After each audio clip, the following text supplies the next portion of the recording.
Yes, that's right, folks. Don't call it a comeback, because Tales from the Arclight will return for a second season very soon. Also, this episode contains a very special voice cameo from voice actor, fellow dungeon master, and friend of the podcast, Casey Jones. Check them out on Spotify at Anywhere But Now, their Doctor Who themed actual play podcast. However, in the meantime, let's send season 1 on its way with a hell of a finale. Cue the intro, please.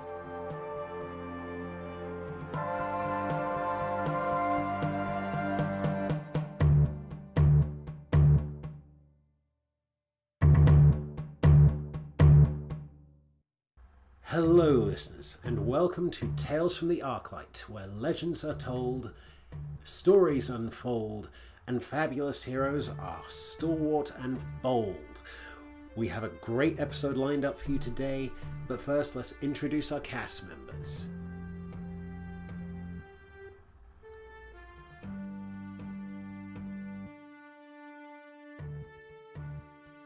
Hello, I'm Nathan Dean, he, him, and I will be playing Kane Eril, also known as Errol Kane, also he, him, a sort of gunslinger drow, no country for old elves vibe.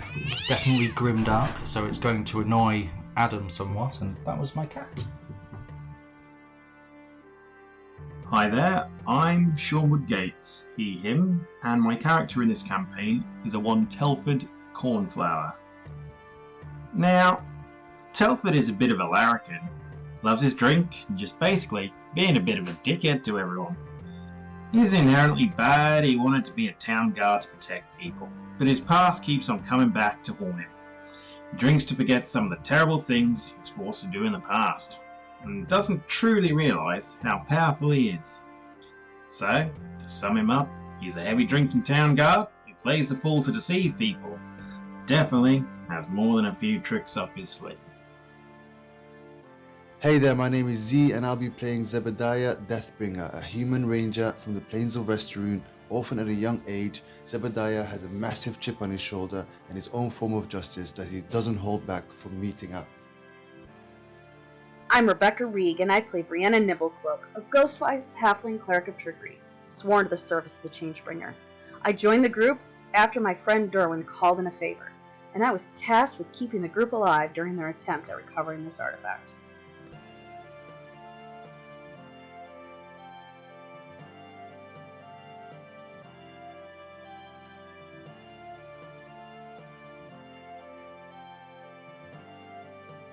And having got that matter over, let's jump back into Hoard of the Cinder King.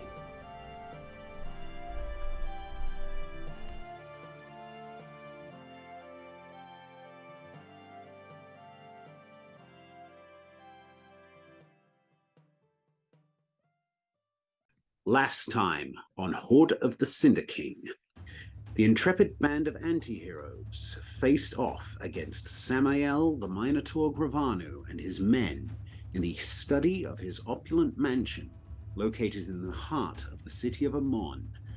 Their goal? To subdue him long enough to reveal the location of the entrance to the mansion's subterranean vault, containing a portion of the hoard of the dragon Thordak the Cinder King. The plan went off the rails very rapidly, however, as rather than attempting to subdue and interrogate Gravanu, gunslinger Errol Kane chose instead to intimidate him into submission, and on a surprise nat 20 succeeded in boxing the criminal into a corner, while sorcerer Telford Cornflower made another classic move of blasting him and one of his guards with a lightning bolt for a huge amount of damage.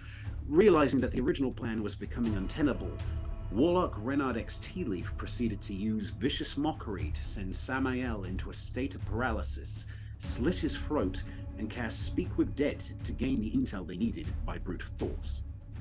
Following on from this, the party split up to search for the entrance to the vault and loot the bodies of the guards for clues.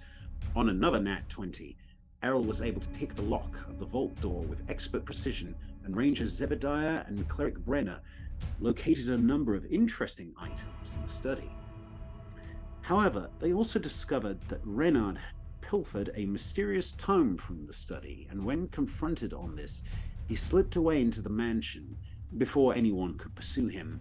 The sound of guards attempting to break down the front door forced them to press on towards the vault. Arriving in the vault, the party were confronted by a huge underground cistern filled with treasure, learned of the presence of various traps, and managed to shrug off an attempted charm spell by Renard, seemingly attempting to coerce them into triggering the vault's defenses for him from the shadows. As they tiptoed forward around piles of loot and navigated hidden pressure plates, they came eventually to the center of the vault, where their quarry, the legendary gauntlet known as the Five Fingers of Discount, stood atop a pedestal with the hulking and heavily damaged body of a stone golem stood sentinel over their prize. The golem, however, was dormant. The runes that held the enchantment that animated it rendered inactive by a force powerful enough to melt through solid stone. No sooner did they discover this than an even more terrifying threat emerged. A cinder slag elemental, a gigantic construct of molten rock and fire, now looming over them and preparing to attack. So, last time we rolled initiative, and in a surprising turn of events, Telford rolled a nat 20 on his initiative, so he will be going first. Before we do that, though, just to kind of get everyone situated into the map, we have a floor which is sort of rectangular. On the far right of the screen, you have the entrance back up into the mansion. You have a floor that is made up of various kind of like stone blocks and tiles, with a sort of central stone dais sort of in the center, directly in front of you, with the pedestal and the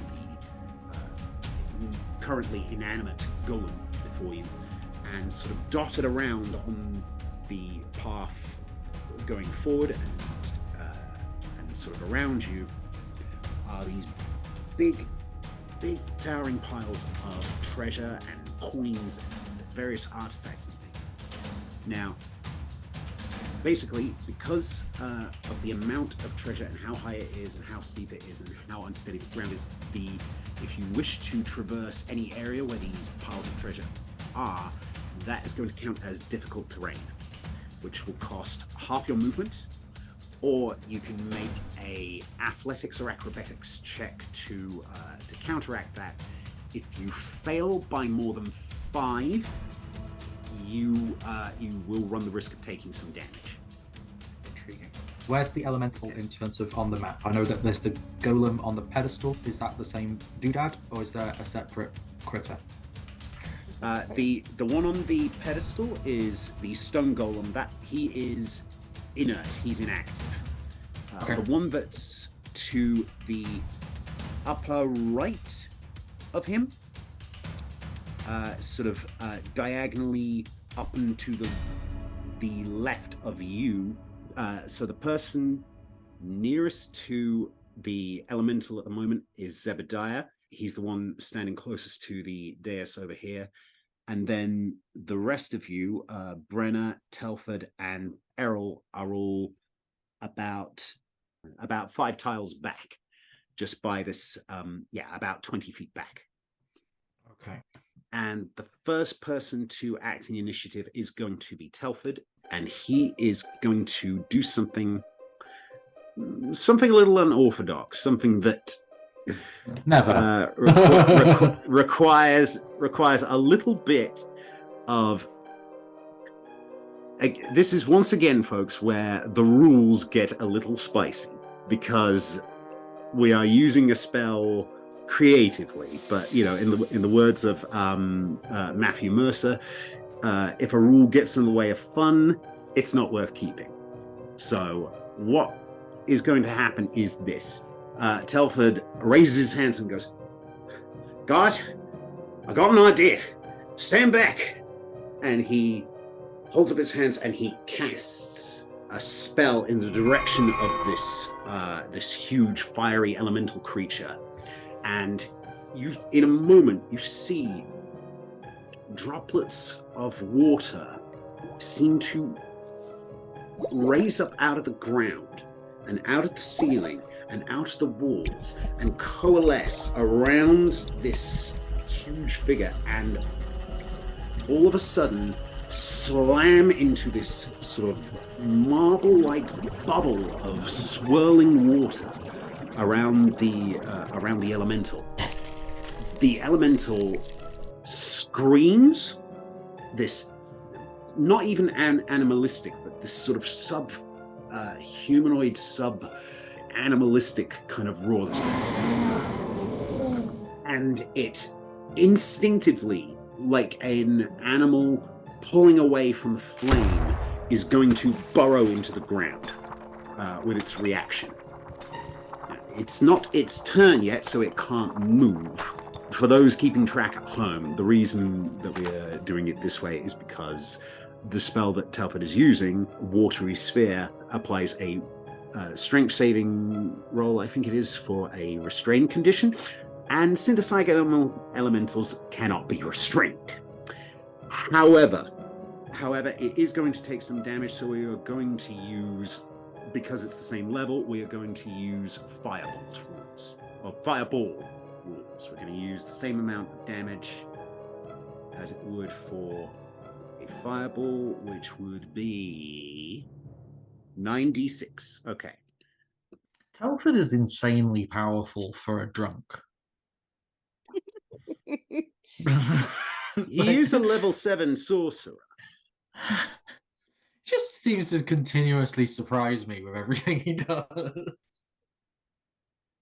Okay, that did 28 damage. Sweet. All right, so that's Telford's action. Okay, yeah, he's going to use a bonus action to burn some sorcery points. And he is holding concentration on that watery sphere, which is going to... Well, I'm going to leave it where it is because it's... because I need to. Yeah. Because if I move one, I'm going to have to move the other. Oh, good. He has 30 feet of movement. He is going to...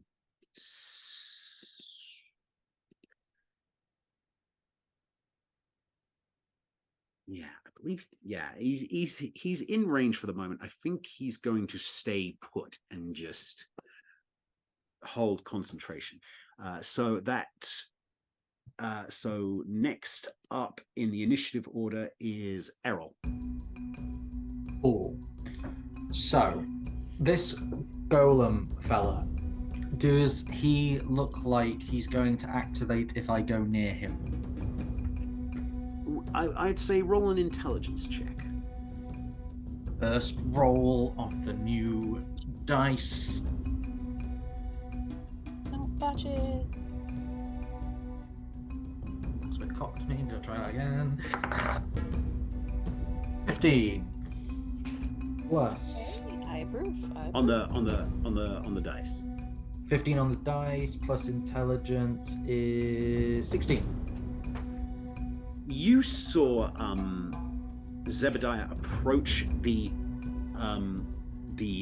magic circle sort of at the edge of the dais and pass through it. You saw it discharge. You saw it flare out, and nothing happened. You, without knowing exactly what the enchantment is, or understanding, the kind of necessarily the runes on the golem itself, you would, and also the presence of the cinder slag elemental, you would surmise that whatever enchantment animates this golem has basically been broken or damaged to the degree that it will not presently be able to be activated without the use of some sort of spell to fix the damage. Okay. Don't know whether this is a bit cheeky because of how much time a turn takes, but could I also figure out would the golem appreciate being activated and become an ally in that instance? Like, do golems I would not say like on being... I would say on a 16, the golem is one more problem than you need right now. Okay, so my next... And you aren't even with like Telford's watery sphere, you are not necessarily confident that you or anyone else present would have the means to reanimate this golem during combat, and be able to control it necessarily. Okay. So my next thought is to run up and see if I can just grab this 5 fingers of discount gauntlet, but I don't know how close can I get to the thing? You have 1 moment. And whilst running, I'm thinking of shooting the cinder slag. The cinder slag elemental is currently burrowing through the ground. Oh, okay. Right, so yeah, I'm thinking I just want to get the thing. So you're going to you have 30 feet of movement, so you can certainly start getting underway. Oh, looks like I can make it. Yeah, you can just make it. I will make it. I would say. I will get there. Okay. So you're going to start making your way towards the gauntlet. Yes. Okay. Are you gonna beam straight for it? Yeah, I'm just going to beam straight for it. Okay. However, the way that you're asking these questions is making me think that this is a really bad idea. But the answer is yes. Yes, I would like I'll to say run you get straight to, for the thing that I will say not seen you get Indiana Jones. He doesn't know that this is a bad idea. I will say that you get here. Okay. You're reaching, so you're going to use your action to reach out and grab the gauntlet. Yeah. Give me a sleight of hand check. Okay. Just find what the sleight of hand lives. Sleight of hand. It's not ticked off, but I've got a 4 next to it. I can't remember what that means. That's 1 second. You don't have proficiency in it. That's what it means. You just don't have proficiency. Yeah, that's fine. Yeah, so I've you got just 6. you just add +4. 6 plus 4. 6, 7, 8, 9, 10. 10 total. DC for this was 9, and everything is good. Oh, I'm sorry. Good luck. Trying to remember, did I establish the rule of healing stupid or not? Oh shit, I probably didn't. I would love to be able to say that I rolled lower than you, Nathan. I would love to be able to do that. Okay. But I'm not going to be mean and sort of like say that. But I did roll a 15. Okay. With a 3 on top for 18. So what happens is you're like, okay, I'm gonna run up this. I'm gonna grab the thing. I'm gonna be a hero. You reach out your hand. So you're so close. You can almost feel it there. And another hand made out of spectral energy materializes around the gauntlet and yanks it out of your reach seconds before you can grab it. And it is grabbed out of midair by a materializing Renard, who says, "If you don't mind, I'll be taking that." Was Z right all along? Right, about which part? All of it. All of it. To be fair, I have been victimizing Z with this character for a while. You have. Okay, so technically, I victimized you first, but still. Would I say is that a mage hand he's using to grab it? Yes. Yes, I'll give you that one for free. That's yes. Okay, I can. Right, I'm assuming in this moment that he's evidently duped us. Like the way that he's stealing this, I can tell that he's a bad guy. Like is a conclusion in the I can given draw. circumstances, sure. Remember, you've used your. I will say you've action or bonus action to have made the grab for the gauntlet. Would you say, Becky? Action.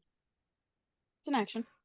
It's an action. So you've got a bonus action. If you can figure something to do on a bonus action, I can action surge. Starting at second level, you can put yourself within the normal limits. On your turn, you can take an additional action on top of your regular action. Yes, you can. And I have as well the trick shot of disarm. So you do. I would like you to do this to yourself. To shoot Reynard in such a way as to not be like I want to kill you, but I want to shoot the thing out of his How hand. dare you use an ability that is in your class list in a way that's within the class list. That it's intended to be used in order to fuck me, you absolute goon. Okay, right. I action surge. But you get what you've only got one grit point. You get one shot at this. Okay, that's what we're gonna do. Okay, so roll an attack roll. You got to hit with an attack roll. Okay. 12 plus 9, 10, 11, 21. I will say, see, there are things I can do about this, but I wanna just make sure I understand the mechanics of how this works first. So you definitely hit. Mm-hmm. Now you need to. So do you want to roll your damage first, or do you want to roll the disarm?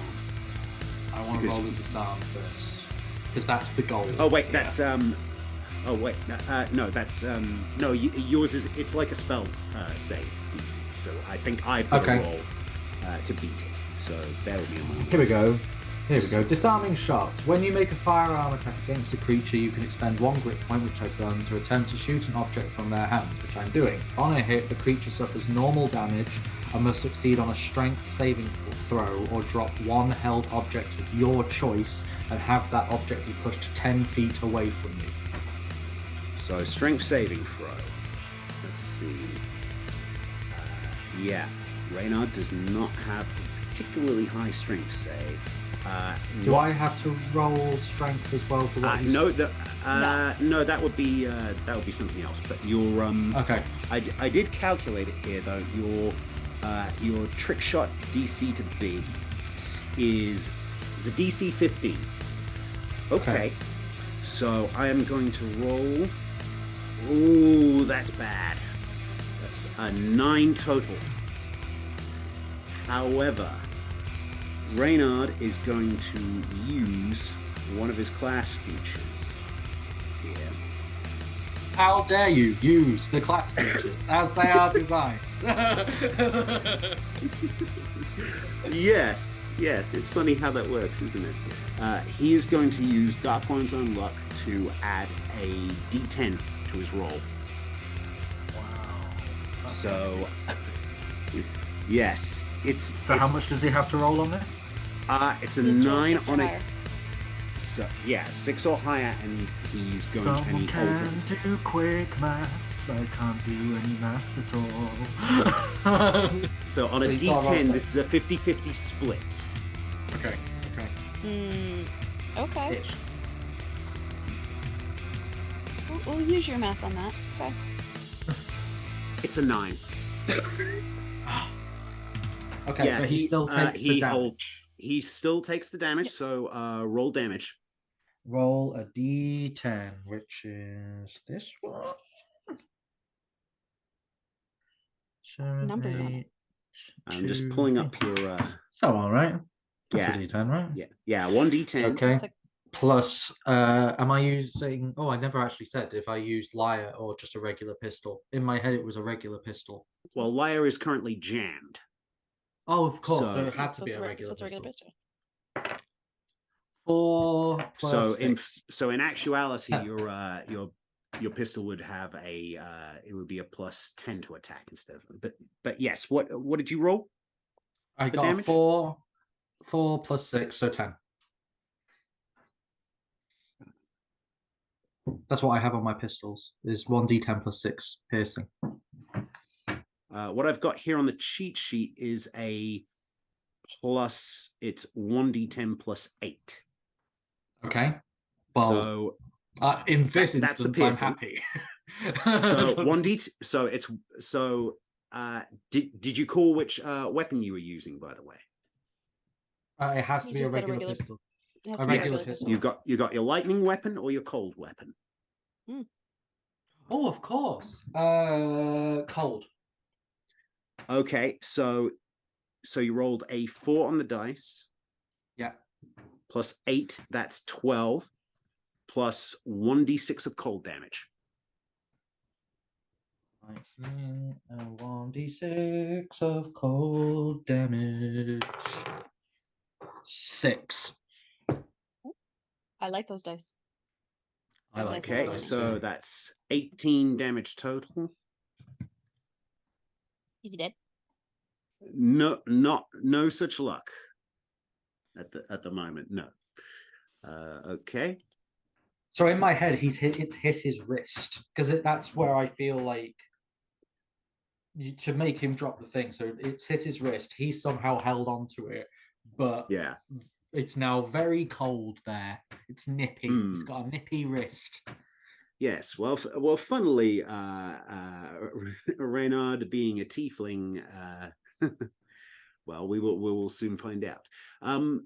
So you've action surged. You've used one of your 2 attacks. You've got another shot if you want to take it. No, because I don't feel like I want to kill this guy yet. I just wanted him to drop.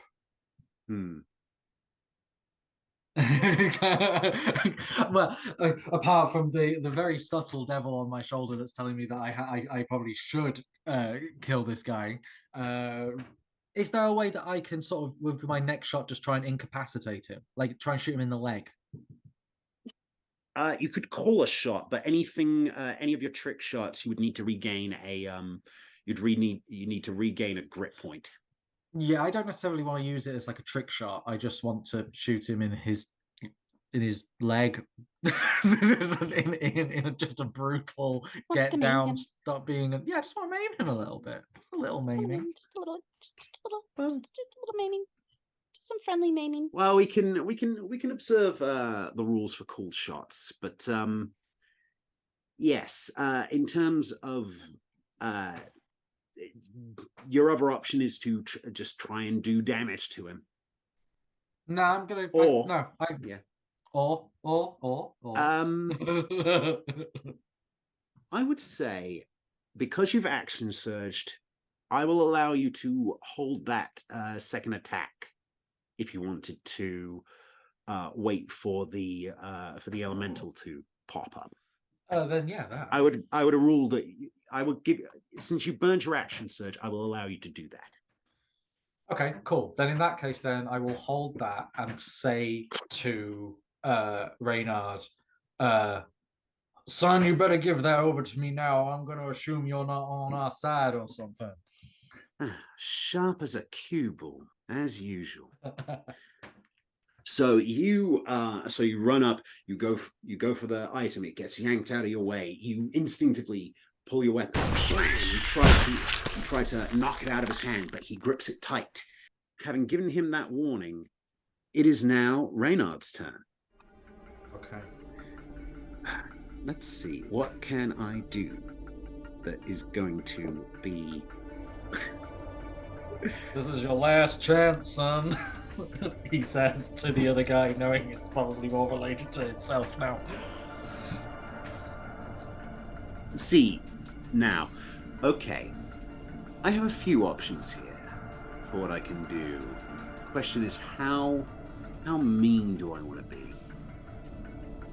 Nice. I Player think to DM, nice. From DM to DM?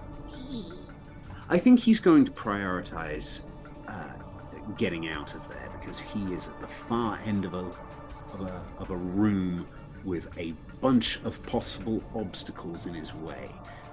So first of all, he's going to cast Expeditious Retreat on himself. So Expeditious Retreat allows you to move an incredible thing. You cast a spell, and then as a bonus action on each of your turns until the spell ends, you can take the dash action. So Reynard, so he casts that as his main action. He's going to use his bonus action to dash, which is going to give him 60 feet of movement. So he is going to go... I'm leaving. I understand that, right? So he's going to go 40 feet. He's going to take He's his going to run first... past me. No, he's going to take his first 30 feet over to here. Okay. All right, and then he's going to use his dash action. I'm gonna see if I can roll an acrobatics to cancel out the disadvantage. Fall over. Like Modified Scrooge. 20. With a modified 20, he bounds over it, so he's going to get his full 30 feet of movement over the treasure, going this way. Okay. At which point Errol has followed him doing this, finds the gaze of I can't remember our character's name, that's really bad. Brenna? Brenna. Yeah, and all of your player looks at me of being an idiot are now in world. like, why? Why did you do any of the things? I gave you no such looks. None whatsoever. So that's no Renard's judgments. turn. And that brings us to Zebediah, who is... What is Zebediah going to do? Let's see. Arrogantly tell us Zebediah what can you do. right all along. So, Zebediah, against his better judgment, is going to take 1, 2, 4, 5, 6 paces back, and he is going to attempt to use his bonus action to dodge. He's going to take the dodge action, so any attacks against him will be at disadvantage. Because as much as he hates Reynard, he was the first one to see this giant Cinder Elemental come out of the ground towards him, and is just very much like, yeah, do not want to be standing around like a lemon when this thing rears its ugly head again. Mm-hmm. Speaking of which, It's back. So with all of this going on, the elemental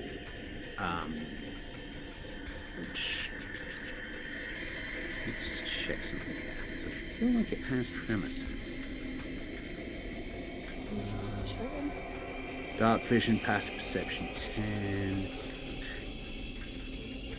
Don't think it... No, it doesn't say anything about tremor sense. But it's... but it is going to move. It has a 40... it has a burrow speed of 40, which is going to put it... It's going to move... Because it heard... Z move first, so it is going to move here, I'm And assuming we'll know where it's burrowing. It's not like it's so far down we won't know. Like it's a big. He's a big bastard. We'll know where he is. well, it can.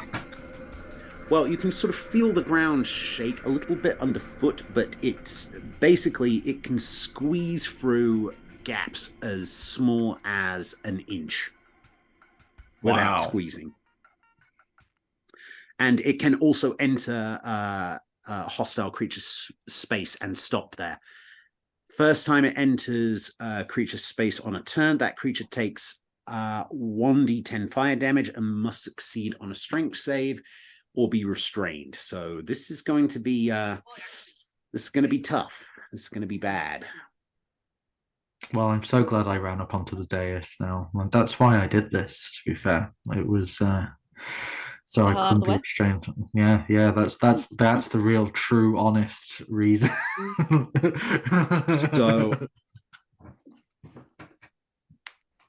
So it is going to move as the last person to move. The cinder slag elemental is going to move towards and emerge underneath and attempt to grapple Zebediah. So right off the bat, he's going to take 1d10 of fire damage. One moment.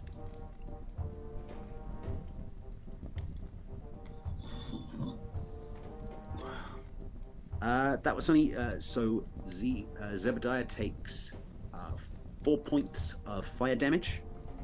Oh, that's not as bad as it could have been. Nope. So he takes some fire damage, and now Zebediah has to roll a strength save, which, as I recall, it was DC 14 save or be restrained. Mm-hmm. Strength save. He has a +5 to this.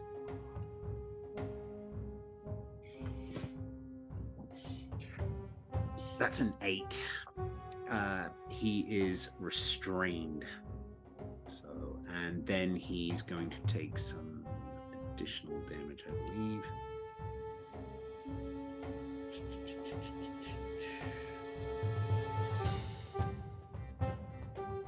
Restrained. A creature that starts its turn restrained in this way takes 1d10 fire damage. Repeat the saving throw at the end of each of its turns, freeing itself on a success. Okay. So that strikes me as something that we're going to resolve on the next turn. Okay, so that's the Cinder Slag Elemental's turn. That brings us to Brenna. Brenna is going to attempt to round here and tackle this guy. She's going to attempt to tackle him. So, contested athletics, or your athletics versus Reynard's acrobatics. I believe it's just what you said. It's just contested athletics check. So I'll double check the rules as written. Hold on. You initiate a grapple by making a strength check, contested by the target's strength check or dexterity acrobatics check. Okay, yeah. So it is acrobatics or athletics. Mm-hmm. Well, I make the athletics, the strength athletics. They use acrobatics, so that's fine. All right, let's do this. Hopefully, it's good. Okay. Ooh. So Reynard can use acrobatics instead of athletics. Yes. Correct. 15. Mm-hmm. 15 to beat. Mm-hmm. Okay. Already used the Devil's Own Luck. So this is going to be I think this is going to be acrobatics, which is a +3 versus +1.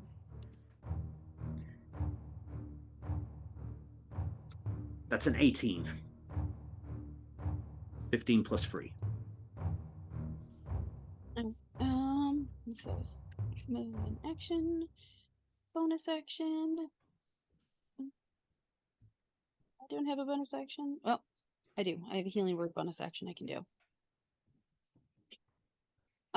Bonus action, I'm going to healing word myself. Okay. We're going to do it at 2nd level. Okay. So I pretty much just dive, tackle, miss, and I'm like, fine. Oh. For 6. That was not always great, but it works.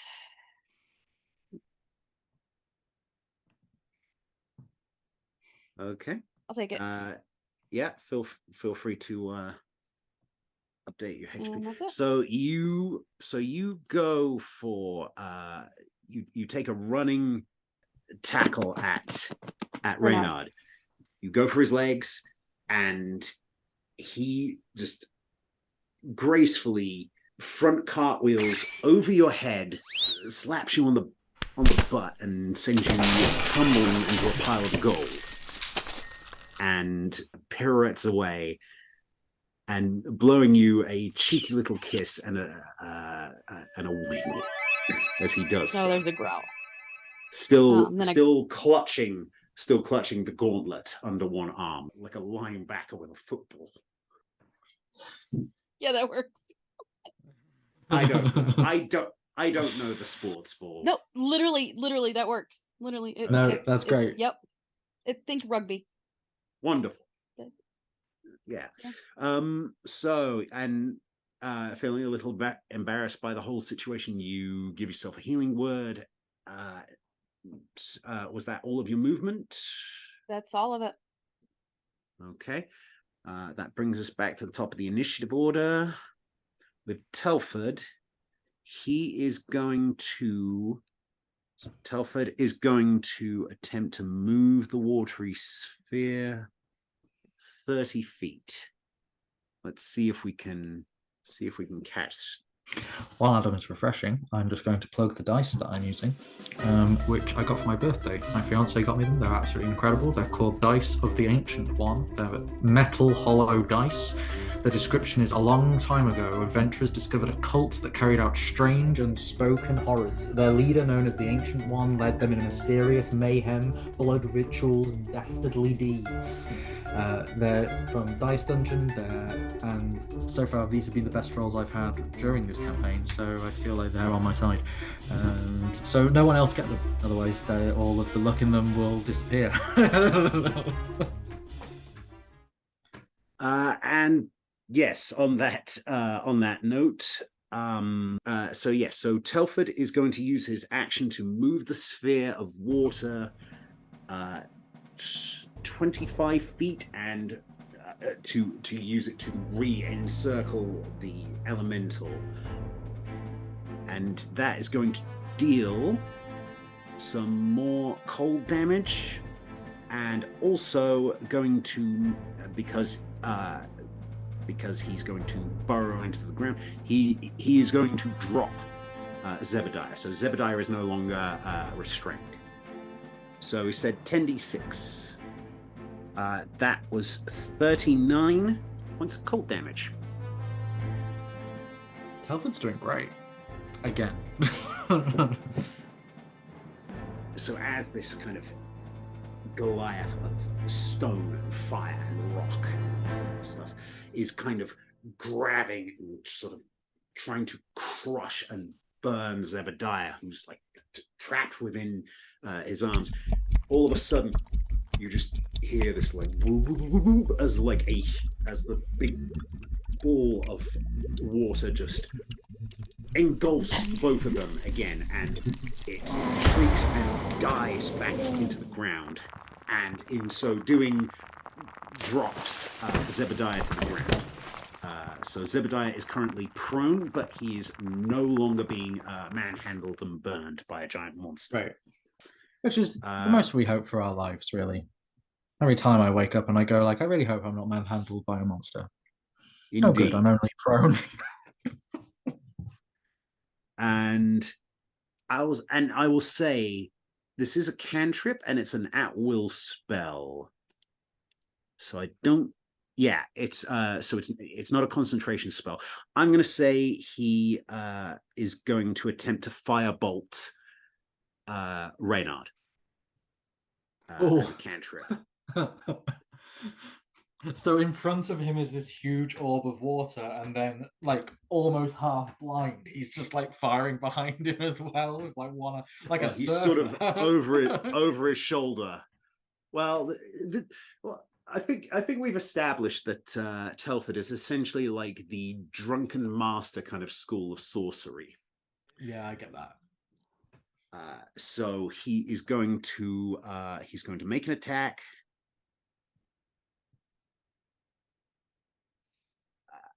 That's a 16, which, if I'm not mistaken, just hits Reynard's armor class. Woo! Go Telford, go Telford. Let me just see if I can do anything interesting with this. None of which we want When you to cast do, a but spell yes, that deals damage to the type associated with it, yeah, you can add +3 to one damage of that roll. So at the same time, you can spend it to gain resistance. Okay, so he's going to add a +3 to the damage on this spell. Nice.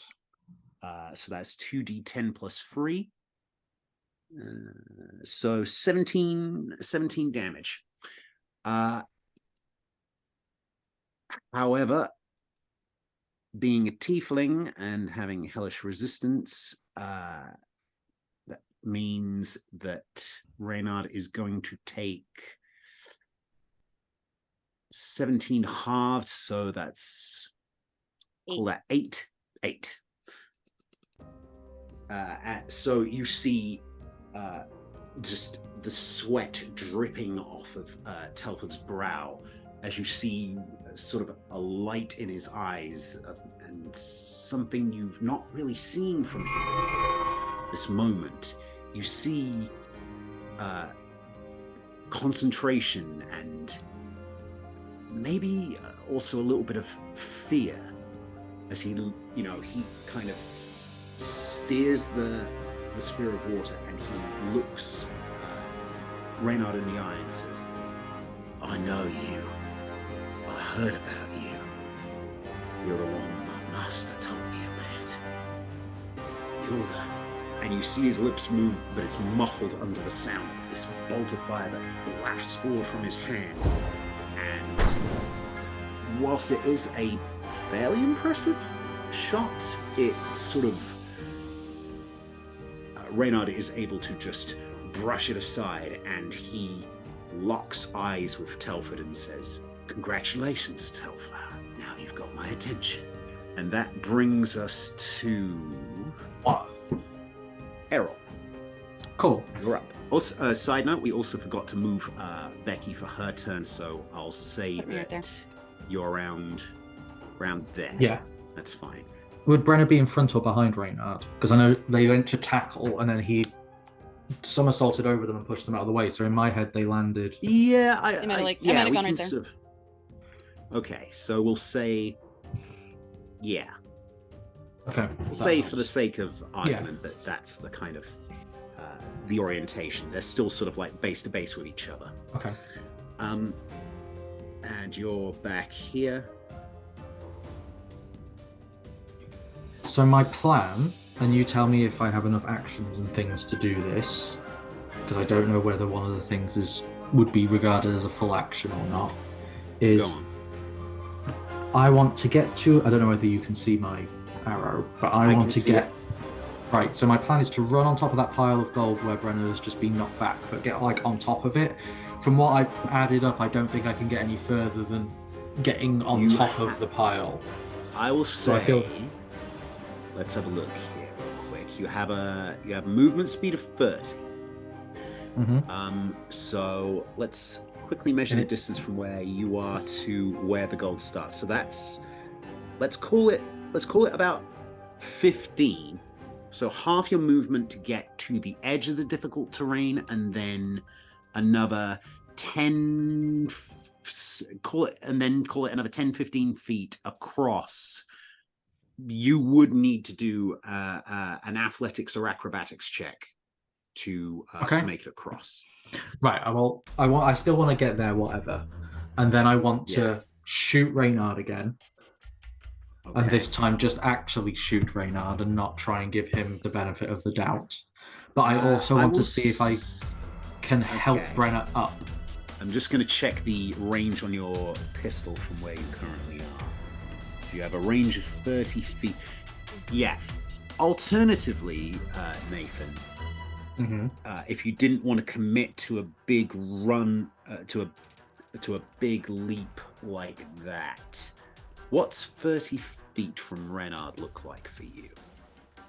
30 feet would be anything within sort of this radius. Okay. Would there be the chance of me hitting Brenna from there? No, not necessarily. No. But for starters, Brenner is currently in a pile of gold. Okay. So can I help Brenna up on my turn? You would have to get over to her, but no, I didn't rule that Brenner was prone. Oh, right, okay. Well, in that case, then I will stay where I am and just open fire. You may still need to. Actually, you're just within. I might have to step down a little bit, but I would. If you step off of the plinth. If I do one of my Clint Eastwood slow walk forward and just open fire kind of deals. Yeah, that would be nice. So you're going to stick with your cold damage weapon. Well, what I was going to say is can I shoot one then the other? How many shots can I get in? I will say you have your held action from the previous turn. Oh yes, so that's my cold. In my head, I can't shift what I'm firing with. Let me check your cheat sheet one moment, because you now have quick draw as a, I believe, as a thing that you can do. Yes, you can also stow a firearm, then draw another firearm as a single object interaction. So if you wanted to switch weapons for your action, you could do that as an object interaction. But that's up to you. Or you can just keep firing with your cold pistol. Okay, so how many shots can I get in with my cold pistol, including my held action? And if I swap to lightning, how many shots can I get in? You took one shot. You have another shot. Then you have an action, which is another 2 shots. That's 4. There are 6. There are 6 bullets, so you can basically get 3 shots on this round. Barring misfires. So as long as you don't roll a 1, you should be okay. All shots on Reynard, please, wherever they hit. Hopefully his face. Okay. Well, you are going to have to roll these one at a time though, because if you hit if you just miss, you miss. But if you hit a 1, your gun misfires, and you will have to switch weapons. Okay, so this is 3 shots on cold. Okay, so start with shot number 1. 3 plus 9. 9, 10, 11, 12. 12. That is going to be a miss. Yeah, I thought it might be. Okay, next shot. 7 plus 9. That just hits. Okay. So roll damage. And that is 1d10 plus 6, 9. Oh, that's not d10. There we go. Yeah, 1d10 plus 1d6 plus 8. 4 on the d6, 5 plus 8. So 5 plus 8 is 13 piercing damage, 17. And 17 total. Okay. As the second shot hits Reynard, a sort of swirl of shadows kind of seems to be absorbed into the bullet, and for the first the first of these shots, it actually draws blood and seems to wing him slightly. Only slightly, but you feel as though something that was there protecting his body previously is currently not there. Intriguing. Errol notes that, and as he fires his last shot, hoping to hit, he says, "Put it down, boy." 9 plus 9, 18. That's another hit. Roll damage. 1d10. Only a 1. 1 plus 8, that's 9, and the cold damage is a 3. 12. 12. 1 plus Total. 9? 1 plus 9 plus 1 3? plus 1 plus 8 was 9. Oh. Yeah. And then 12. 3 cold damage. So 12 total. Okay. Yeah. And you launch another bullet into Reynard, and this, the lead kind of like strikes the body and both like seems to sear and chill his flesh at the same time. And he's looking hurt. Not as hurt as you would think, but he is looking, he is taking damage here. Okay. Which brings us to Reynard's turn. That's where things are going to start getting interesting. So I am going to need a wisdom saving throw. From everyone. Dirty 20 again.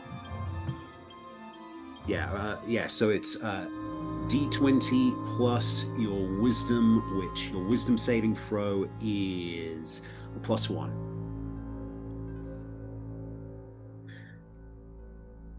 Oh. 12 total. Oh, Brenner, I'm so sorry. Yeah, it's okay. So, and what did you say you had, Nathan? 12 total. 12. Nathan. Just writing this down so I don't lose it. We'll just die, it's fine. So, and this is a concentration check, so he is going to have to drop Expeditious Retreat, which he is not going to be best pleased about, but there it is. Zebediah is going to roll. Oh, he rolls a 2 for 4 total. Excellent. And Telford also at +2. 14 doesn't quite cut it. So no one cuts it then. No. So all of you feel your body seize up. Your limbs lock into place. Your feet become heavy. You are all under the effects of the hold person spell. Well, that's just not cricket. And does hold person mean we can still speak? You are paralyzed, so I believe that means you can only speak falteringly, I believe. Okay. Paralyzed is incapacitated can't move and or speak. Can't move or speak. So you are incapacitated. You can't take actions or reactions. You aren't creature automatically fails strength and dexterity saving throws. Attack rolls against the creature have advantage. Any attack that hits the creature is a critical hit if the attacker is within 5 feet of the creature. Okay. Is it normal to be able to hit everyone at once with that spell, or would Errol notice that there's something a bit weird about this? I burnt a high level. This is the thing, a little above the table thing here, just for the benefit of Nathan and for some of our viewers who are kind of newer to the scene. Warlocks don't get a lot of spell slots. Okay. So they have to burn pretty high level spell slots to do, or pack slots as they're called, in order to do things like this. There are ways of mitigating that, but Reynard is kind of an unusual case where he's this kind of move I was highly anticipating would only work if like a couple of you failed your your wisdom save. I was not like banking on all 4 of you. It is it makes things easier for me, for sure. Yes. In terms of warlocks, because they have a pact which gives them their magical doodads, would there be a tell in terms of how their magic manifests that would show who their patron pact person is? Like, if they cast Fireball and it's often, I don't know, green, that means it's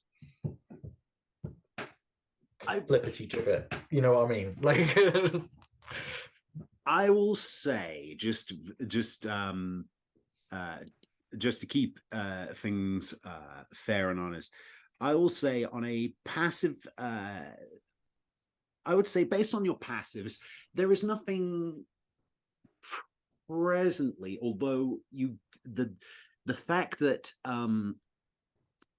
Telford seemed to recognize Reynard does give you some indication that there is some kind of connection there. You've seen Telford casting mostly fire-related spells, and Reynard does seem to be resistant to fire, which you know, if you were in the mood to sort of like run, you know, like a basic Arcana a check, you could basically.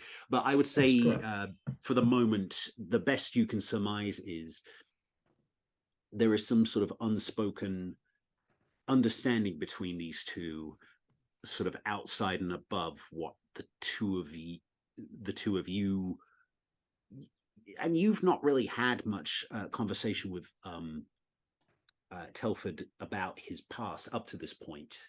No, we don't know anything about his pacts and things. We just know that he can cast magic. So I couldn't say what. And I rolled an Arcana and I only got a 4 total, so I don't think Errol's noticing shit right now. I will say that it's not so much that you've noticed what you have or haven't noticed, it's that any information that you can glean in this moment is probably just raising more questions than answers. Okay. That's fair. And because I'm a little scamp, I will say that before he broke concentration on no, that wouldn't be fair, and it also wouldn't actually, would it? I will say I can't say, Adam. I don't know. No, here's the thing. I need to be like, you guys are all within range of each other, so that's fine. I just need to make sure, I need to know what the furthest I can be away from you is. So I don't need 60 feet. Yeah, I will say, seeing as how Reynard is no longer able to use Expeditious Retreat to dash, he is going to cut across here. 30 feet will put him there. Half that will put him there.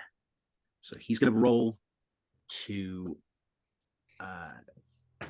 so he's going to roll acrobatics to see if he can cancel out the disadvantage. Rolls another 18. So will Brenna get an attack of opportunity? Normally she would, yes, but she's but I'm held person. Yes. Of course. Brenna is paralyzed. Brenna can't do anything. She can glare at him. Oh, she can certainly glare. Staring daggers. Staring daggers. This is problematic if none of us can wake out of this and there's a cinder slag doodad wandering around. Yeah. So yes, we established that he's going to be able to move. It's full movement. So that puts him there.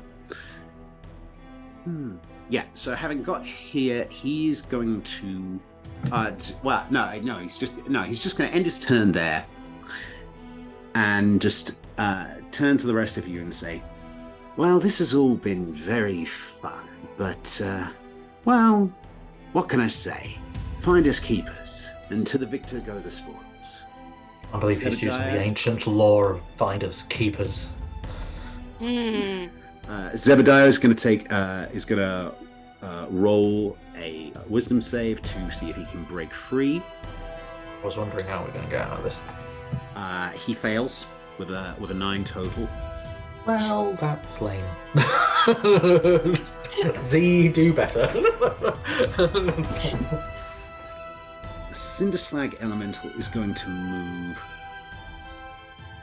Away from everyone.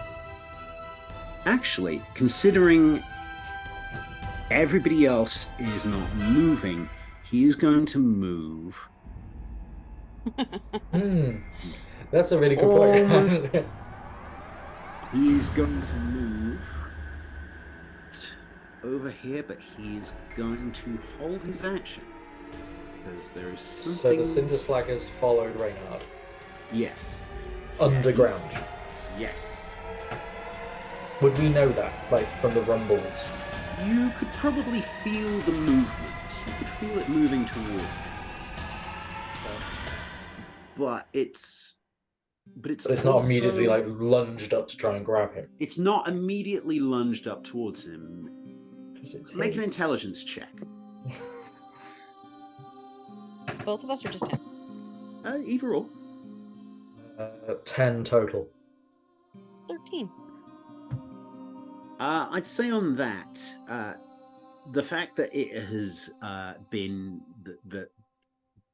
twice in a row, it's emerged from the ground and immediately been hit by a bubble full of water has made it a little more cautious about attacking people out in the open. It's looking for a way.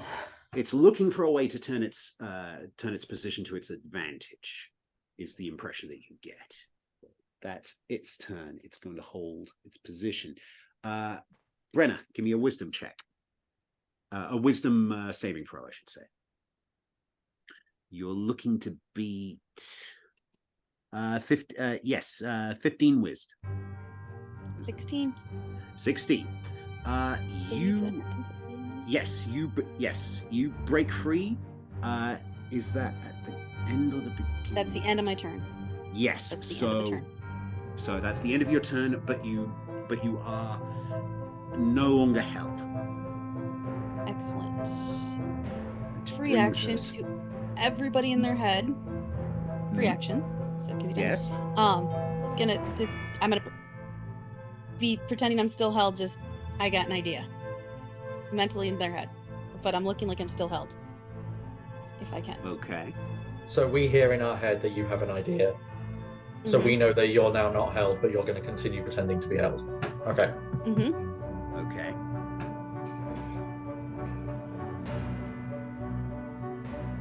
Okay. Telford is going to... Is the bubble of water gone? The watery sphere is concentration. He's technically Can you not concentrate when damaged. paralyzed? That's a good question. Rules lawyer Becky, what's the I am checking on that right now. I feel like you could concentrate if you were paralyzed. If anything, you should be able to concentrate more because there's less to distract you. True, but there are also like verbal and somatic components to spells like this, so it's like yes and no. It would be a constitution. You lose concentration if you're incapacitated or die. Incapacitated or die. And paralyzed imposes the incapacitation. So I'm so glad watery watery sphere is gone. when you're dead. So watery sphere is gone. Which actually, that's one less thing to worry about. But he still needs to roll a wisdom save, which is going to be a 17. So at the end of his turn, he breaks out of the restraint condition. So Errol, give me a wisdom save. Oh, 15 on the die. Plus one, 16. Yes, so you are no longer held. We are 3 out of 4. That is, however, the end of your turn. I was not expecting that. I had a feeling I'd still be stuck. So seeing this and sensing that something is wrong, Reynard glares at all of you and says, "Why are you making this so difficult?" And you see he reaches into a satchel that he has on his side and he pulls out a scroll, pulls it open, and begins to incant. And the spell scroll disintegrates into flame. And as it does so, a crackle of sickly green energy plays around Reynard's fingers. And he points forward. You just signed your own death warrant. There's a blinding flash, and an arc of energy shoots forward. There's a dexterity saving throw for this. Telford adds nothing to this. This is a 6th level spell. Uh-oh. I feel like Errol is particularly terrified because I don't think he's seen anything really like this before in his life. And he's lived a long time anyway. But I feel like this is all very new to him. So he's proper bricking it. 10d6 plus 40. So that's 77 points of damage. Where? And that does take Telford to 0. So let me break down what you see. So Reynard pulls out this scroll. It bursts into flames in his hands, turns into sort of sickly green crackling energy in his fingers. He points it straight ahead of him, arcs through the air like a lightning bolt, and hits Telford square in the chest. And you sort of see in slow motion as the shock registers on his face, and then slowly all the color drains from his skin, and then his eyes, and then his clothes. Slowly but surely, you see parts of him start to drift away like paper until he falls to the ground and just evaporates into a pile of dust. Telford Cornflower is no more.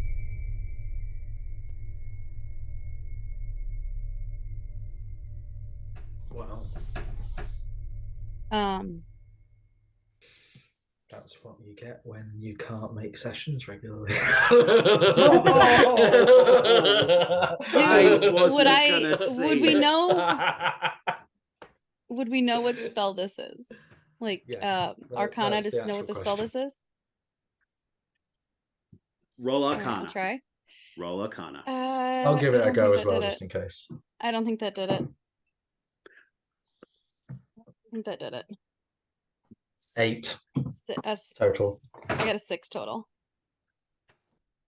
I'm gonna roll for Zeb as well, just to just to see, because Zeb has and if he succeeds by high enough, we'll call it an above the table roll.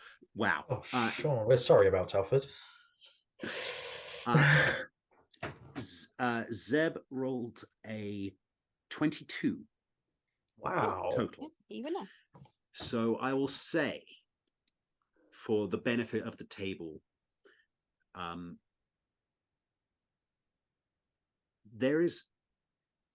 you see a grim recognition on Zebediah's face that there is nothing you could have done to stop this. That the spell that was cast is something powerful enough and dangerous enough that for someone like Renard to use it so frivolously is one, incredibly dangerous. Two, perhaps a higher level of magic than he himself is capable of using. He himself seems surprised by almost like someone who is blown back from the recoil of a weapon that they are not used to using. And also that this is not something like Brenna, you as a cleric understand that it is within your power you have certain spells like Revivify and things of that kind that can bring someone back from the brink of death. But you also, even on that low roll, you would know there needs to be something to bring them back to. And you see on the ground there is just nothing but ash. Terrifying. And whilst all of you are marinating in this moment of just unexpected horror and malice, Reynard sort of shrugs and says, I can't think of anything to say, except have fun getting free. And he puts a foot down on one of the tiles, one of the conspicuous pressure plates in front of him, and it shifts. He's going to use the rest of his movement to duck back through the entrance just as the door slams shut, and you hear mechanisms of steel and iron and wood clicking and rumbling and moving and things ratcheting, and somewhere above you great sluices of water starting to gurgle and rumble and fall. Above you, the gratings of like sewer pipes start to first trickle, then pour, then gush with water, which rolls down the walls towards the floor, and you find yourself locked in a rapidly filling chamber with one of your party destroyed, one of your other party members having absconded with your prize, and a large volcanic monster still at large somewhere within the room. What do you do? If the water coming out, is the Cinder Slag going to be bothered by this? Because he was bothered by Telford's water bubble, so if he's in water... I'm not worried about the Cinder Slag right now. My character is going to run over to the body and attempt a Revivify spell. So you attempt to Revivify. It does not. It does not take. There's this spell. I don't. As long as they die within the last minute, return to life. I don't know what spell you used out of character. Congratulations. So yeah. I will say. You can roll a fresh Arcana check for me. I will say anything higher than a 10. If you burn the spell slot, I will say that it will lower the DC. 2. It's not working. Whatever was done here requires a simple Revivify will not cut it. Okay. And you are free to feel however you feel in the moment about this. I'm going to pull a bead off my necklace and throw it on the ground using the planar ally bead. Yeah. We need out of here. All right, guys, out. Errol is kind of just nodding, but he's not really saying anything. He's just staring at where Reynard was, and there's just this very distinct look of I'm going to hunt this guy down and murder him, like all over his face. But yeah, he's vaguely nodding in your direction, like he's not quite hearing what you're saying. Yeah. So you summon a planar ally. I'm gonna summon a herald of my deity. I'm just reading the flavor text myself. You besiege an otherworldly entity for aid. The being must be known to you, a god, a primordial, a demon prince, or some other being of cosmic power. The entity sends a celestial, an elemental, or a fiend loyal to it to aid you, making the creature appear in an unoccupied space within range. If you know a specific creature's name, you can speak that name when you cast this spell to request that creature, though you might get a different creature anyway. When the creature appears, it is under no compulsion to behave in any particular way. You can ask the creature to perform a service in exchange for payment, but it isn't obliged to do so. The requested task could range from simple, fly us across the chasm, or help us fight a battle, to complex, spy on our enemies, or protect us during our foray into the dungeon. You must be able to communicate with the creature to bargain for its services. Payment can take a variety of forms. A celestial might require a sizable donation of gold or magical items to an allied temple, while a fiend might demand a living sacrifice or a gift of treasure. Some creatures might exchange their service for a quest undertaken by you. I will say, have a think about what form this planar ally is going to take, and what, given the fact that even if it is currently filling with water, you have an opportunity here to bargain. And you are in a dungeon full of treasure. So have a think about what you want to do, and I will be back in a couple of minutes. We talk leave. amongst yourselves. That's a really cool doodad. Yes, I was very, very fortunate that he would let me have one of each bead. Through the link, I'm gonna say, I'm offering the room treasure for getting us the fuck out of here. What do you say?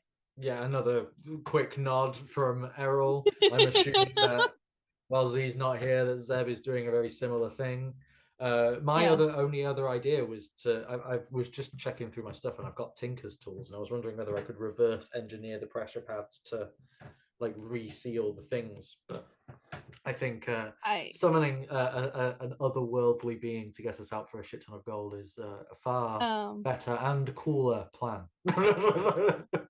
than fiddling with a mechanism in the floor. Yeah, this is out of character, and hopefully this is not included in the podcast. I assume this might be our Deus Ex Machina of fuck. And it is. It's the Deus Ex. In podcast, he allowed me to have one of each bead on the necklace when I got my necklace of prayer beads. So this is bead 2 that I've used. Yeah. So cool. So you've summoned your planar ally. What does this planar ally look like? Well, I would hopefully be the Herald of the Changebringer, so Herald of the Changebringer. If they still have the Celestials. Like a Hound Archon if they have the 5. Hound Archon. Okay. I think it is. It's what I'm thinking of. Which I know that for a fact is 3/5. I'll allow it. Okay.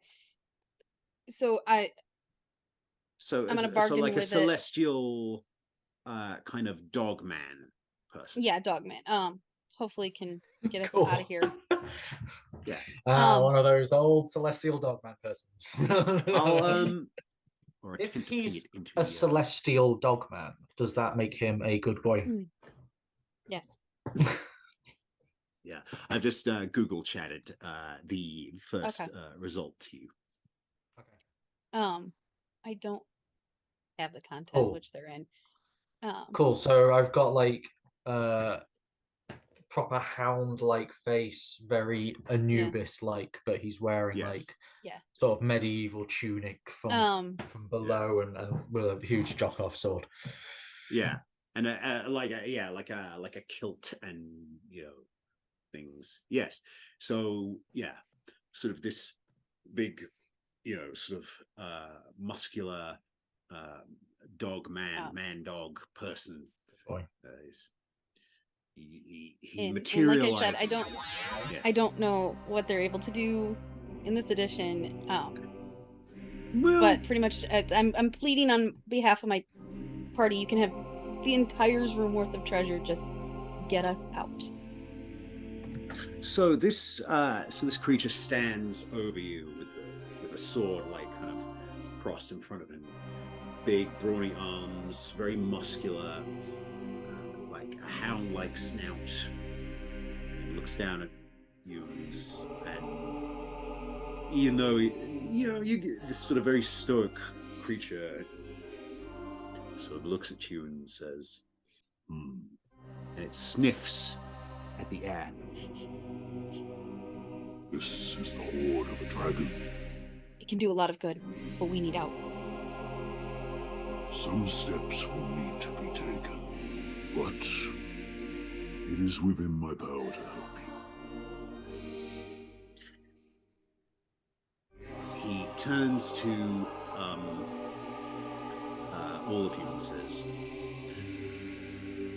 "Step close to me, and do not stray." And begins chanting. Do any of you speak Celestial? Don't even need to check for that.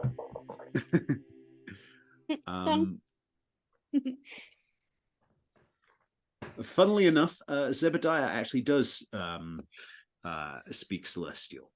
Intriguing. So what does he hear that we don't? You don't know. Oh well, no, but I mean, if Z was playing, he'd have some insight. I just wondered whether we would still hear it as players. I will say, for the sake of not being a dick, he is chanting the verbal components of a teleport spell. Okay. So do you feel Zeb would tell those of us that don't know what he's saying that it sounds like he is doing what he says? Let us assume, for the sake of argument, Z informs you that this is what the plan is, that he's casting a teleport spell. So cool. Yeah, so into the field of the teleport Errol goes. Okay. So you enter range. Zebediah does likewise. And you as well, Becky? I do also. Oh yeah, I get in. Yes. And you see, as the kind of the water slowly starts to rise, you see the dust of Telford spread out and dissipate and slowly get carried away. To what parts you do not know. Is anything remaining of Telford? Is there like a trinket, a bit of clothing? Is there anything that has survived that Errol might be able to scoop up before they disappear? I will say the only things you see that are not that were not instantly turned to ash are there is what looks like a small pearl and a little glass vial of red fluid. The only things, the only things he seems to own are everything else was completely destroyed.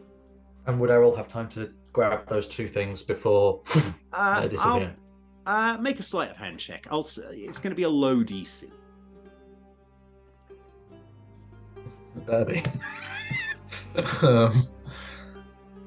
Where's sleight of hand? 8. Yeah, I'll give it to you on an 8. On an 8, yes, you grab up the items. Cool. You would need to either do run some sort of Arcana check or something on them to tell what they are, or have them identified by a wizard or some sort of a sorcerer. But yes, you successfully pick up those items. Everyone makes it into the range of the teleport circle. There is another blinding flash, and you find yourself dumped rather unceremoniously on the side of what looks like the side of a road. If you want to make perception checks, you're free to do so. Perception. Where 17. are you? 17. Oh, there it is. I'm proficient, so I add my proficiency bonus as well. Yes. I got that one. Yeah, you don't know where the hell you are. Doesn't matter how provisioned you are. Where the hell are we? 17 for myself. 17. I will say, Bretta, you are more familiar with the layout of Vimon's kind of back alleys and, various routes. You realize that you are once again on the outskirts of the city, slightly on the opposite side from where the safe house would be, but you are sort of in the lee of the city. You see the great walls of the city, like off in the middle distance. You're on sort of a cart track heading away from the city, sort of to the southeast, I would say. Yeah, to the southeast. Cool. The Archon sort of stands over you and says, The treasure in the vault carries the curse of Vortex. It will need to be processed before it is free of the curse of dragon madness. But it is sufficient payment. Farewell. and So- he disappears. Gone. Okay. I was hoping that Errol will be able to get in there and say something to him, but he's vanished before he gets a chance. He you asked him to do one thing. He's done one thing. Now he has a bunch of treasure with dragon madness curse attached to it to contend with. But Dragon Madness. I remember that from a certain show I've been watching recently, which is pretty good. Oh yes. Yes, it's funny how that works, isn't it? Yeah. Errol in my head is trying to hide how upset he really is, and is sort of clutching these two things in his hand quite tight. Not tightly to like smash them or anything, but he's like, it's evident that he has been, and he looks over at Brenner and is like, "You got another one of those things? Someone another one of those hound dogs? We'll get him sent out to find that guy." Like he's really like, just, we're gonna find him and we're gonna shoot him in the face and everything's gonna be fine. I don't. Well, how did you get that one to come? Get another one coming down here. That was. I tapped my necklace. That was changing our fate.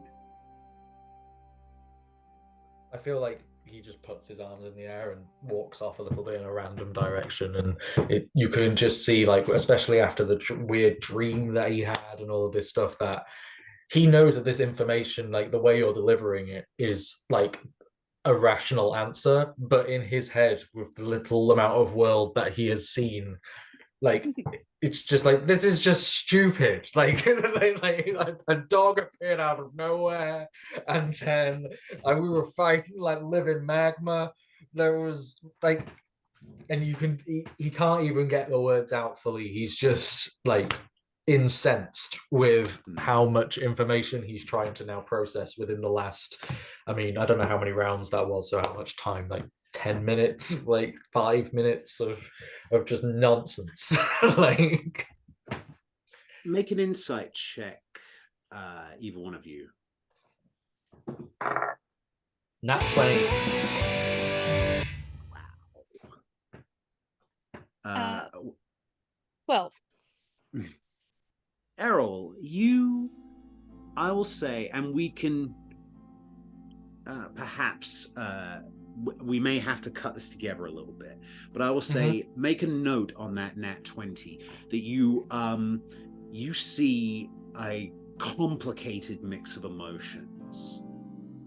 You get a complex mix of emotions from Zeb in this moment. Okay. Yes. I feel like Zeb is aware of that spell. Like he's seen that spell before at some point in his life, and that's why he has that like he seemed to have more awareness in the moments of what he had saw, whereas we were just like, what? It just turned into paper. That's weird. Don't do that. Yeah. But it is that, and you also there is it's to do with, I will say it is also to do with like his recognition of the celestial language. There is something going on there. I feel like the only thing that Errol would be checking now is to see whether, I can't remember his name, 9 fingers, whether Tiny Bill Nye, whether he was in on it or not. Yeah, that's what I can't think of his name. Tiny Bill Nye, that was his name. Derwin Nine Fingers, yes. Derwin Nine Fingers, yeah. Teeny tiny Bill Nye. Like I love that is your yeah. This is how I do all things. Like even when I'm watching TV shows, I just remember people as that was when I was teaching. Even I was like, that's the guy that had a skateboard once. Like I can't do names. Okay, so Brenna still has the scrying eye that Reynard gave her back in the mansion. So you have a way of casting a scry spell to find out what is happening with Derwin, yes. Derwin. Or you could use it to you could use it to scry on either Derwin or Reynard. Oh man, I say we go see Derwin and then scry on Reynard. See if Derwin's in on it first. Yeah, if we can find out where that son of a bitch is, then I can track him down. I will say, Brenna, yeah. Brenna likes to think that Derwin is not in on this. She's hoping. Okay. I will say, make a. You can make a stealth check I'll say just make a stealth check to approach the area. On that, you got a nat 20 before, didn't you, Becky, for the perception check? So you would have a pretty good idea where you are. I got a 17 on my perception. Okay. Stealth of 10. I got a nat 20 on the insight. That's right. Okay, I will say no roll needed to get back. Okay. But I will say feel free to roll, and I will say that. Let me just check his things here. Because you guys are still pretty banged up, I'm going to say that Zebediah is going to volunteer to burn his second level slot to give you guys pass without trace. Okay. So add 10 to your stealth rolls. Oh, amazing. A natural 20 for me. A natural 20 for me. A natural 20. Unnatural. Oh, a non-natural. Okay. Yep. So, okay. Dropping my dice everywhere. 11, 21. 21. Oh, that's with just the 10. I haven't checked what my stealth is. Plus 7, plus 3. So 30.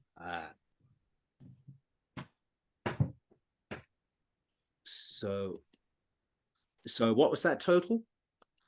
30 for me. Wow. So with the low, like even with the lowest one being a 16, you guys are able to basically sneak most of the way up to the location of the last Sovereign pub, basically unnoticed. You see just over the brow of a hillock. It is surrounded by city guard. Would I know that Brenna is hoping that Derwin is not in on it? Oh, I would have vocalized that. I would have vocalized. Errol asks why you specifically are hoping that Derwin is a good egg. Because then I'd have to kill him if he wasn't. Well, it looks like the town city guard's gonna do that for us. Because it means he would have sent me to my death. Like, he gives a look of like, I'm gonna put a pin in that and round back on that later. But can we tell from what the city guard are doing whether they are, you know, I would imagine that they are here for Derwin in a, you know, a arresting executionary capacity, and not necessarily like, hey Derwin, we're all here for a drink. I will say based on so passive insight 14. There are a bunch of them are sort of stationed around the perimeter. The door has I will say the door has been kicked in. They are clearly ransacking the place. So it is evident that they have been tipped off or have otherwise been are otherwise here to attempt to take either Derwin or yourselves or both in. There is no indication that they have seen you yet because of your high stealth roll, but it does appear that they are aware of you being there, and that they are looking for whoever was supposed to be here at this time. Mm-hmm. Okay. From the brief time that Errol spent with Telford, and I'm sure we met some guards for some reason. Well, you bumped into some guards, yes. We bumped into some guards. We didn't go to like a barracks or anything. Did Telford go to... Because I'm trying to think whether there's a pub or a tavern that would be pro-Telford that we could hide out at. But then at the same time, that he's city guard as well, isn't he? So there's no... Because we can't obviously stay there now, so we need to find a place that we can hide out and sort of regroup, rest up, fix my gun, that kind of thing. And if we could find a place where we could be like, hey, this has happened to Telford. But I feel like the allegiances are so crossed there that it would just get messy.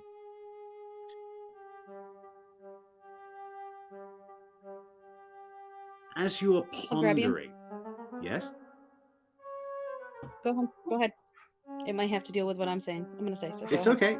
It's okay. Finish your thought first, Becky, and then... I'll grab him and start pulling him like, I got a place, let's go. Double back. Okay. And then I will be using my background feature for my trusty contacts to be able to deliver messages and or hide me. So you're going to head towards the city or away from it? I'll go away from it a bit. We'll have to double back for the Can I kind of made up rule? Can I help with this process because of my understanding of criminal contacts and things from my background? You want to use Watcher's Eye to as a help to get the message to the right people. I don't know whether there's a role necessary for what Brenna's doing at the moment. So, but if there is, can I boost it in some way by making sure? I'm gonna say,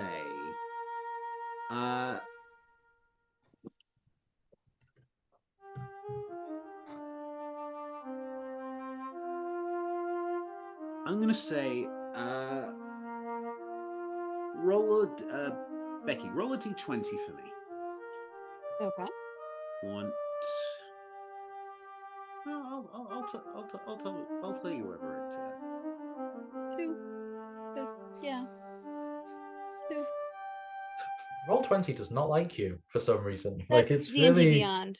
That's D&D Beyond. I'm gonna start rolling a Roll20. No, D&D Beyond does not like me today at all. It's being a jerk.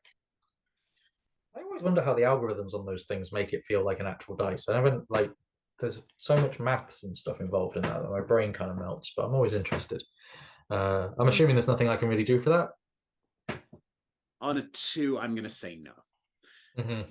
I will say that under the duress of everything that is going on, the pair of you between you are looking, trying to figure out what, if anything, you can use to sort of like help your situation.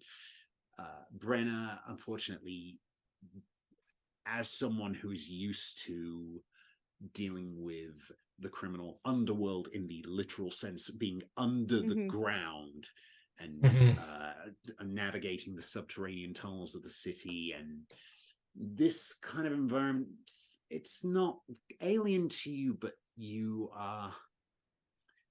coming up kind of dry for an answer in the given circumstances. And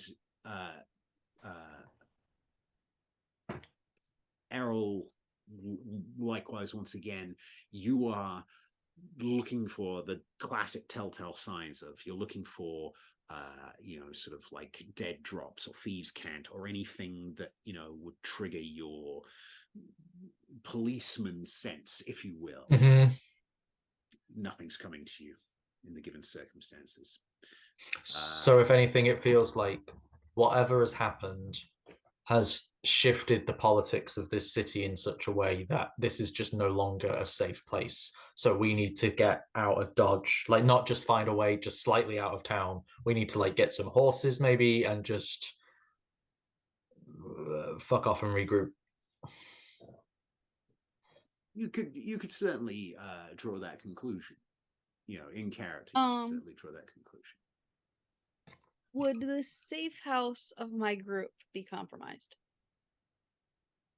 Of the clasp itself?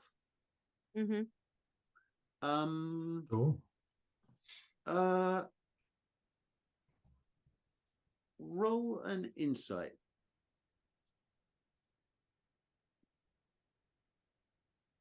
That's a natural. I'm happy being a halfling. That was a 1. You're using your lucky. It automatically uses lucky. It automatically uses lucky feature. So 27 total. 27 total. That was lucky.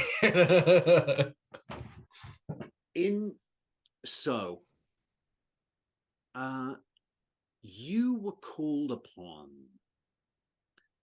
by Derwin Ninefingers to perform a favor for him, as you are now in turn looking for a way of trying to call upon the clasp to perform a favor for you.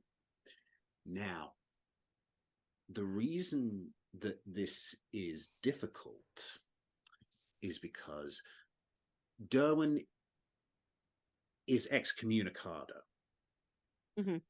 But the favor he owed you predates that. So you are honor bound to abide by that favor. You do not believe that the clasp is going to be happy about answering the call of someone that they have drummed out, and B, that the favor that you have been asked to do for them involved stealing treasure that used to be theirs. You do not believe that the clasp is going to greet you with open arms if you ask them for help. You may have better luck with a a certain individual or two that you may be able to call upon, but that is going to take time, and it is going to take a level of subtlety. All right. Then yeah, let's get out of town for now. With 130 gold pieces, can I get us all horses and get us away? Away where? Just away. Just pick a road and away. Like, is there like? I suppose. Do I have an awareness of the geography of the city in terms of like townships and villages and farm places and hamlets that are nearby? Like, do I have an awareness of that, or is because this is such a new place? I suppose I just don't have a clue where I can go. You can certainly try. Okay. It's the answer I will give to that. Okay. Roll a survival check. Just roll a straight survival check. Guess what I got? Guess what I got? I got a nat 1. I got a nat 1. Can't survive anything. Bountiful luck. Bountiful luck. Reroll. 17 plus 1. 18. Yeah, you saw a few homesteads, a few blacksmiths and things on the road. And as you're starting to sort of, as the sun is slowly starting to crest over the horizon, you are starting to feel a little more confident that you know the way and that you could maybe, there's possibilities here. Okay. What's the drow presence like? In this part of the world, it's not super high.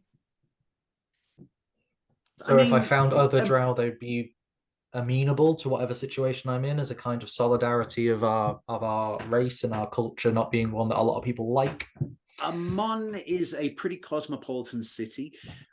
The drow on Taldore are very different from the drow of, say, Wildmount, for instance. Mm-hmm.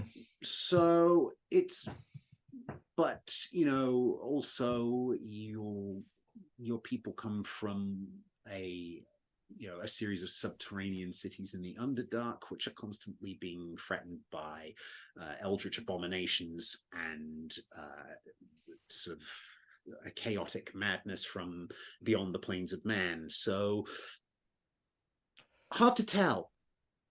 Could we get our horses from the fabulous man? What's his name? Gilmore? Gilmore, yes. I wanted to say Gilderoy Lockhart, and I was like, no, that's Harry Potter. That's a different thing. That's a completely different thing. That's a different dude. Yeah, can we? Fabulous man. See, like Tiny Bill Nye. Gilmore. Gilmore is a merchant. Gilmore doesn't lower himself to livestock. However, that would be going back into the city. That's not going to happen. No. So in terms of where's the nearest place that we could maybe get some horses and leave the city, even if that means like edge of the city getting those horses, is there a you are already on the edge of the sort of the city, and there is you can see like a small peppering of like small farmsteads and things in the kind of middle distance heading away from the city. Last really stupid idea. Yes. Are there any city guard horses tied up while they're fucking around with Derwin that they're not paying attention to? Close enough for you to sneak up to? Yeah, with a lot of all the sneak that we got. If you wanna like attempt to steal some horses whilst you're already on the run. I'm a cowboy. That means advantage, right? I'm 1,000% for this. Let's steal some city guard horses. Right, I'm doing that. City guard horses, like so in my head, like so Brennan's paused back from the ridge, looking down, and I want to see if any idiot. I'm gonna say this is sleight of hand. I'm going to say this is sleight of hand. The disadvantage is going to be cancelled out from your good stealth roll. So this is going to be, you're rolling this straight. Okay.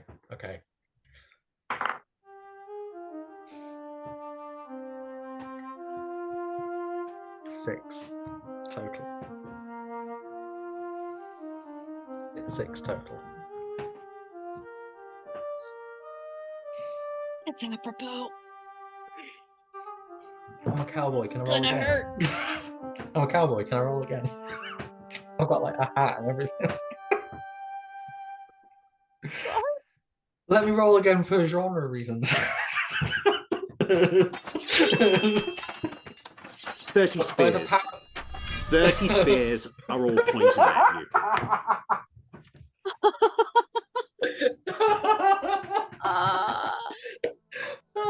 Well, that's so fantastic. And and I will say, as you are contemplating your options, whether to attempt to fight your way through 30 Emon City Guard, or whether or not to surrender, you see dawn's first rosy light cradling over the horizon. There's a gust of wind and a crackle of arcane energy through the air as a blinding flash. Okay. Is it another dog, man? Okay. Yeah. While that guy's just like turning up, like it's like, okay, fellas, I was just checking out the horses. As you can tell, like I'm quite a horse know-it-all, and I just wanted to see what kind of horses you work with. Yeah. So as this happens, this crackle of arcane energy occurs. A column of white light tinted with rainbows explodes in front of you, and a figure in gleaming half-plate armor appears in front of you. And he locks eyes with you, Errol. And would you say, Brenna, that you were close by when this happened, or that you were... Yeah. Oh yeah, he said he wanted to steal horses. I'm like, let's see what this guy has. So he basically clocks all three of you, even I would say Zebediah, who was maybe trying to be a little more cautious. He basically clocks all of you and says, "Ah, you're all here, just as he said you'd be. The gods smile on our endeavors once again." And he removes this helmet, this helmet that's encrusted with jewels, gold filigree, and you see that standing before you is an Azamar. He has long golden hair and pale, like unearthly pale blue eyes, blonde, almost silver hair, and this huge grin. Hanging from his neck is a chain with a worked bronze pendant shaped like the symbol of Pelor, the Dawn Father, the god of the morning sun. He smiles and throws up a hand and says, "Greetings, friends. My name is Siegfried Stormdrang, Paladin of the Dawn Father. I have come to guide and accompany you all on a noble quest. But first, I think it's time for breakfast." And that is where we'll finish. That's amazing. I think I accidentally did this. I'm like, you did this. Like, oh wait, no, I think I did this. Oh well, it's bringing about change. Oh boy. And that is the end of Act 1. Yay! Act 1 of Hoard of the Cinder King is done. Well done. Sort of. Sort of. Yeah.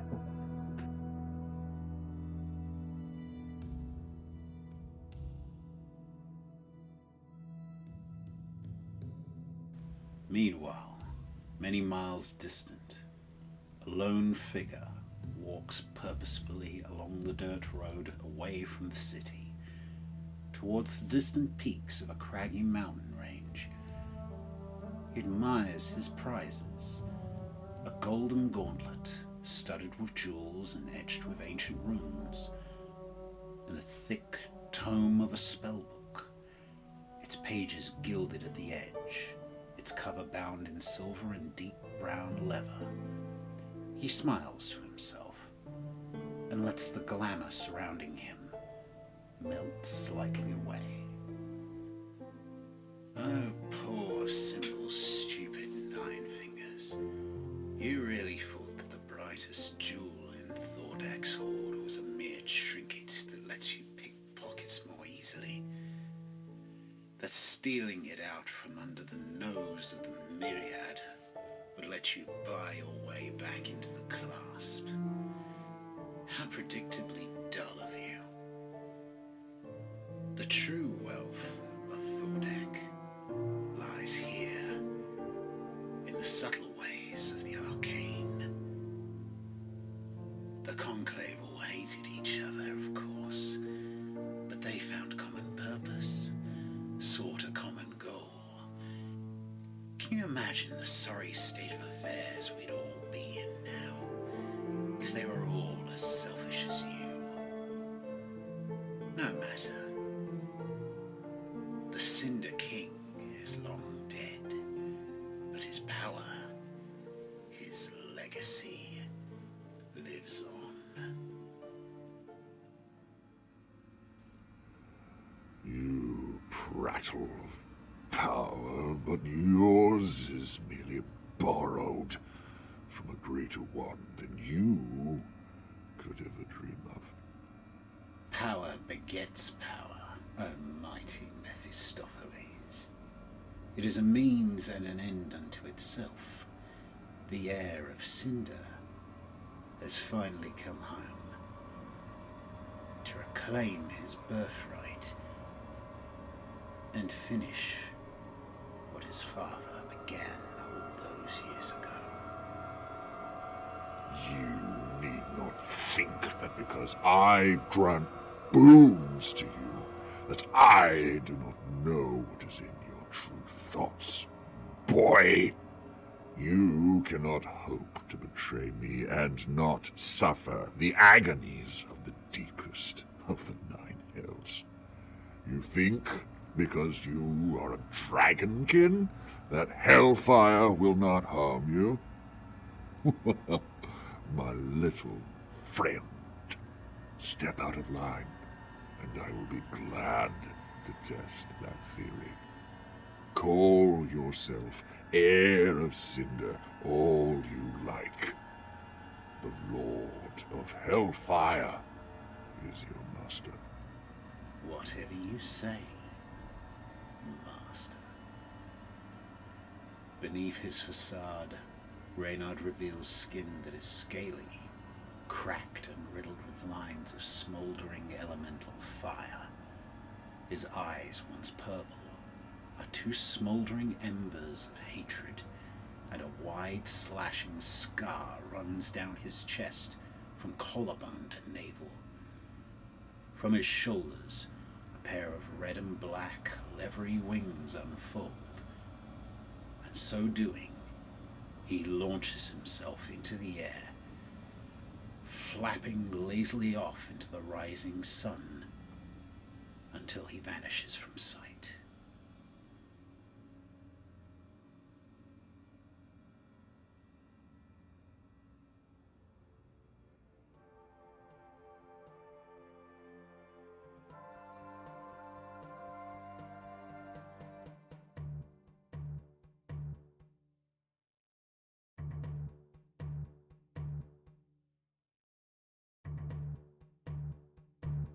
That was Hoard of the Cinder King, a Tales from the Arclight program, written, directed, and executive produced by Adam X. Smith.